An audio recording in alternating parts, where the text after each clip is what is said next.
was still a little warm in here today, but I asked him to make sure. I said, "You sure it's on?" And he goes, "Well, it's 101 outside, but you never know here because you're inside all day." So, but yeah, I felt a little bit better. We got more done because we don't have to wipe up the floor every time. Because some of these guys, every time they go down, it's just, it's somebody could slip on it. Your favorite time of the year, the Big Ten's about to start. Really, the grind. The ante's been up. It's all in at this point too. I mean, how are you feeling? 20 matches, 10 weeks. Here we go. Home and away, and excited. And I told the team today. I said some of the teams in the other conferences, they may not play another top 10 ranked team, for the next 10 weeks. And we're going to be playing a top 10 team every week, pretty much. So it's, it's a great challenge, and it's a great conference, and we got to go from good to great.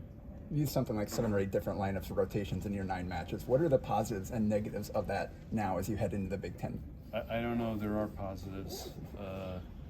Everybody's gotten to play, so there's the positive. There's nobody that hasn't gotten to play. The negatives are, I'd rather be in a consistent system, but we've got a team that can handle it really well, so it's worked out, and we've had to adjust, and the great ones adjust. Are you going to continue to tinker, or do you want to find a system that works and run with it as long as you can? That's a great question. It just, depends on if Nicklin comes back, it depends if Allie comes back. I mean, there's a lot of unknowns. So right now we have the group that, we went with last week, so we played 2 matches with the same group. So hopefully we can get a consistent lineup. Are there timelines of return still kind of like unknown? Yeah, I don't know. I mean, Allie was in practice today, so Nicklin's not even here, so I don't know. I got enough to do without trying to follow these guys around. That's Jolene's job. What did you learn from the last 2 matches against ranked opponents that you can use to help the team practice for the Big Ten? Got to win close games. And Sanford we didn't, Kentucky we did. What was the difference in that close game in Kentucky compared to the close game? We made plays to win it. Becca went back, hit 2 really tough serves. And they hit out, and we turned the other one. But Becca initiated the whole thing by 2 really good serves to give us a chance. And when they had match game point, we sided out when we needed to. So we made plays when we had to. That was the difference. And I think we were down 23-21, and we got back and tied it. And when you work to get back, if you can finish it, it's a big momentum change. And that was a big change for us. Big Ten fans have had it pretty good the last few years with Red Key and Stivrins and Samity. What's the next wave of players look like across the league? Well, I haven't seen Michigan State yet, but Ohio State's got great players. They got Mac Perdoza's.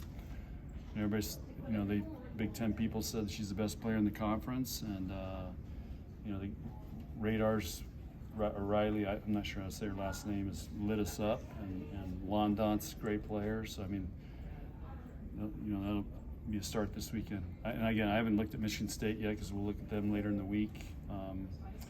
So I think they have that middle that's been there, seems like forever. Poland, who's been there forever. I feel like she's been there ever since I started in the Big Ten. But so there's a great player. We're playing against great players every week.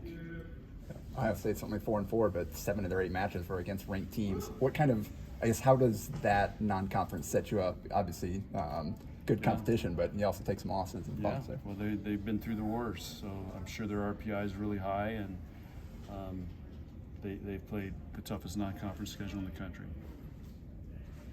You mentioned Becca kind of started those runs in the late games. I mean, are you tinkering? You said you're tinkering with her serve too. I mean, what are you trying to get out of her serve to make it more? Just some technical adjustments so she can be more consistent. So it's kind of hit or miss. We're trying to get it to be hit. Maybe take a little off, and it's just like if you're playing golf, you're not going to hit the driver as hard as you can every time. You got to sometimes just put it down the fairway. She's got to put it down the fairway. What adjustments have you made since Nicklin's been out?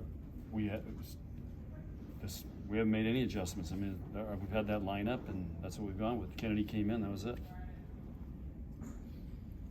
Coach Jordan Larson was announced as a volunteer assistant for Midland today. What's your reaction to her joining the coaching ranks again here in Nebraska?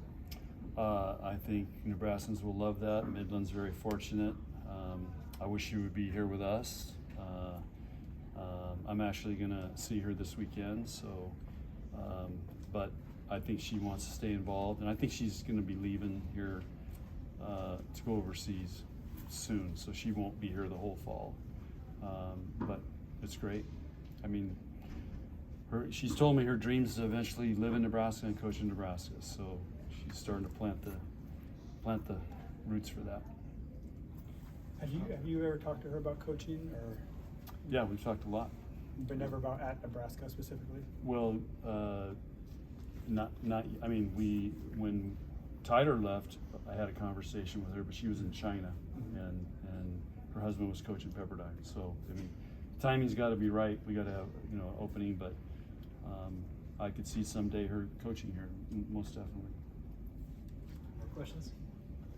Okay. Okay, guys, thanks.